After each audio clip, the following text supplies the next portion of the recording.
자, 오늘은 신명기 33장 26절에서 29절 말씀으로 축복이라고 하는 주제의 마지막 시간 갖도록 하겠습니다. 각 지파에 대해서 구체적인 복을 선포한 모세는요, 다시 온 이스라엘에게 복을 빌어주면서 여호와 외에는 그 누구에게도 마음을 주지 말라고 당부하는 것으로 마무리를 하고 있는데요. 왜 여호와 외에 그 누구에게도 마음을 주지 말라고 당부를 했는지 오늘 그 이유를 오늘 우리가 함께 살펴보기를 원합니다. 그 첫 번째로 하나님은 성도의 영원한 보호자이기 때문이라고 하는 사실입니다. 26절과 27절 말씀을 보게 되어지면 하나님께서 이스라엘을 도우시는 분, 그들의 보호자가 되심을 언급하고 있는데요. 여기서 하늘을 타시고 궁창에서 위엄을 나타내신다라고 하는 이 표현은 하나님께서 천지의 주제가 되신다라고 하는 것을 표현한 말씀인데, 오늘 본문은 이스라엘에 대한 하나님의 도움과 보호가 완전하고 영원하다라고 하는 것을 나타내는 것이기도 합니다. 참으로 이스라엘은 지상의 어떤 민족들 중에서 전능하신 하나님의 보호를 받는 유일한 민족이었습니다. 한편 하나님께서는 구약시대 이스라엘의 보호자가 되시는 것처럼 오늘 저와 여러분에게도요, 영적인 보호자가 되어주신다. 영적인 이스라엘 되어진 오늘 우리 성도들의 보호자가 되어주신다라고 하는 사실은 변함이 없습니다. 여러분들이 잘 아는 대로 로마서 8장 14절 말씀과 갈라디아서 4장 6절 말씀을 보게 되어지면요, 오늘 우리를 하나님의 아들로 묘사하고 있다는 것입니다. 이처럼 성도들은 하나님의 아들이라고 표현하는 것처럼 오늘 우리에 대한 하나님의 보호를 더 잘 나타낼 수 있는 표현이 또 있을까요? 여러분, 자녀들에게 부모는 보호자라고 일컬어지지 않습니까? 마찬가지로 성도인 저와 여러분들, 오늘 우리들에게 하나님은 보호자가 되어주시고 아버지가 되어지십니다. 그분은 우리를 지키시는데요, 모든 대적들로부터는 물론이고 환난과 시험이라고 하는 그 모든 상황 가운데서도 안전하게 보호하신다는 것입니다. 다윗이 이 사울왕의 정말 집요한 추적에도 불구하고 안전할 수 있었던 그 비결이 여러분 무엇이라고 생각하십니까? 여러분, 그 이유를 성경은 하나님께서 다윗의 보호자가 되어주셨다라고 하는 것으로 확인하게 되어집니다. 예나 지금은 물론이고요, 앞으로도 주의 보호 아래에 있는 성도들은 여러분 언제나 안전하다라고 하는 사실입니다. 하나님께서 보호자가 되어주시는 사람은요, 아무도 해할 수가 없어요. 우리의 대적인 마귀가 아무리 집요하게 공격해 온다 할지라도 하나님 보호 아래에 있는 어느 우리를 어찌하지는 못한다는 것입니다. 그런데 사람들 중에, 성도들 중에도 그릇된 의식을 가지고 있는 사람들이 있습니다. 어떤 거냐면 마귀가 꼭 하나님의 라이벌처럼 생각하는 사람들이 있어요. 여러분, 마귀는 일개 그 피조물에 불과하다라고 하는 사실입니다. 그는 결코 창조주 하나님과 비교되어질 수도 없는, 비견되어지지 못하는 아무리 강교한 계획을 가지고 대적을 한다 할지라도요, 하나님의 뜻을 거스릴 수 없다라고 하는 것입니다. 따라서 하나님의 보호 아래에 있는 성도는 그를 두려워하지 않아도 되는 거예요. 그가 위협을 가할 수는 있겠지만 오늘 우리를 하나님의 손에서 빼앗지는 못한다는 것입니다. 그러므로 성도는 환난도 두려워할 필요가 없고요, 하나님께서는 이미 우리를 도울 일체의 준비를 마치시고 우리가 도움 청하기만을 기다리고 계시다라고 하는 것을 여러분 믿으시기를 주님의 이름으로 축원함을 드립니다.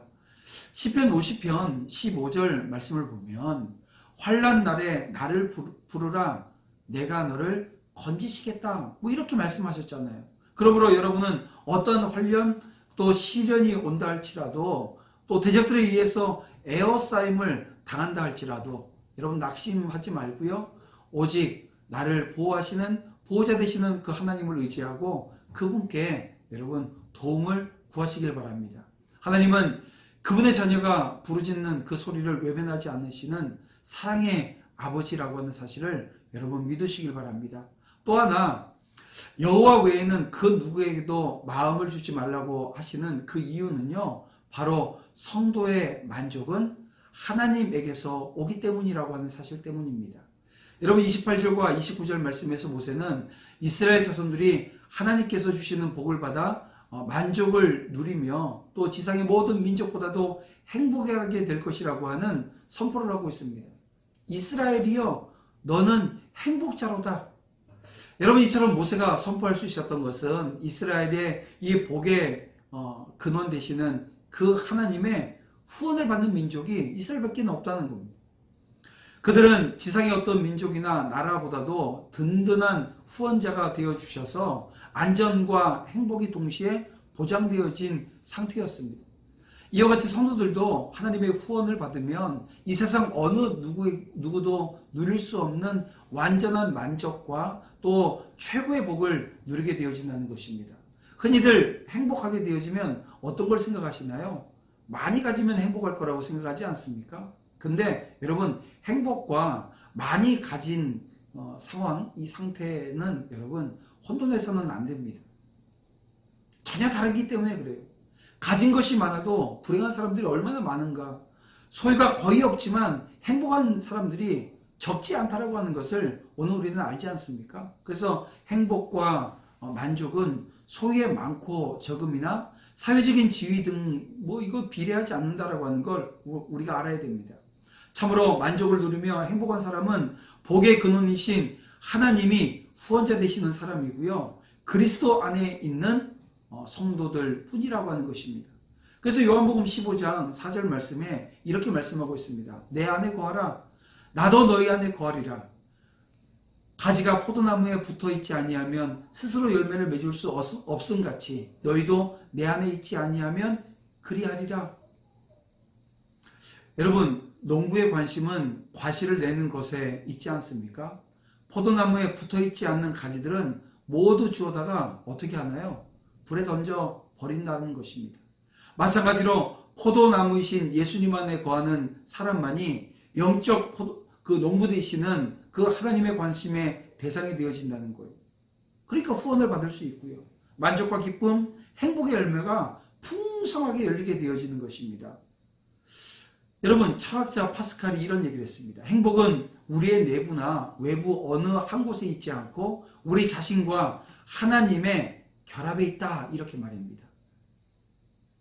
그리스도와 결합할 때 진정한 행복한 사람이 되는 것입니다. 소유가 많아도요, 그리스도가 없는 사람은 기쁨이나 만족이 없기 때문에 육체의 향락이나 추구할 뿐입니다. 우리는 어리석은 한 부자의 생애를 통해서 그 사실을 확인할 수 있지 않았습니까? 그는 왜 생애 이 대부분을 연락에 빠져서 살았을까요? 만족을 찾지 못했기 때문에 그렇습니다. 물질로 채울 수 없는 하나님께서 인간 속에 두신 공백을 채울 방법을 얻지 못했기 때문에 이를 채우기 위해서 그가 선택한 것은 향락이었습니다. 이 공백은 예수님을 통해서만 채워집니다. 예수님을 영접할 때에 평안이 넘치게 되고요. 예수님과 결합한 사람들이 하늘의 기쁨을 맛보게 되어지는 것입니다.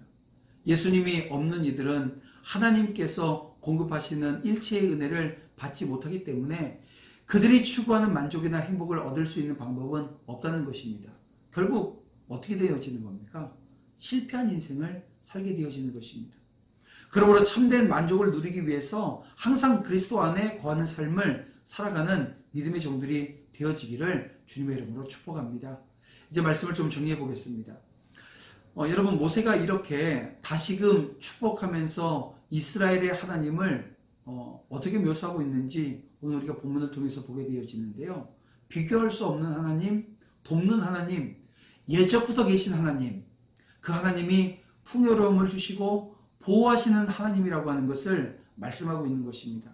그리고 이런 하나님을 섬기는 이스라엘은요, 이 세상에서 독보적인 백성이라는 거예요. 이 세상에 하나님과 비교할 자가 없듯이 이 세상에 이스라엘과 같은 그 백성은 없다는 것입니다. 비교할 자가 없다는 거예요.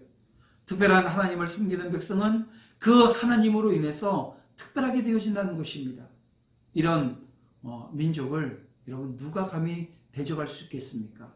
오늘 저와 여러분도 마찬가지입니다. 우리는 하나님의 백성입니다.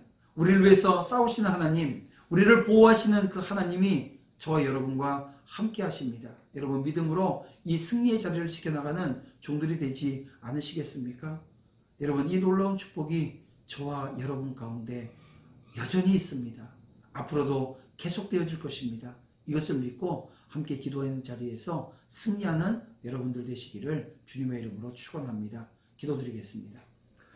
살고 풍성하신 아버지 하나님 감사합니다. 정말 저희들이 기도하는 자리에서 하나님 주시는 풍성한 축복이 이 12지파를 향해서 하나님께서 주셨던 그 말씀들이 오늘 믿음의 종들 가운데도 그대로 이어지는 역사가 넘치게 하여 주시옵소서. 온전히 하나님만 바랍니다. 하나님 주시는 은혜 가운데 저희들이 살기 원합니다. 하나님 이 시간 특별히 믿음의 종들을 붙드시고 인도하시는 그 하나님으로 말미암아 평강의 그 축복이 믿음의 종들 가운데 넘쳐나기를 간절히 소망하오며 예수님의 이름으로 기도드립니다. 아멘.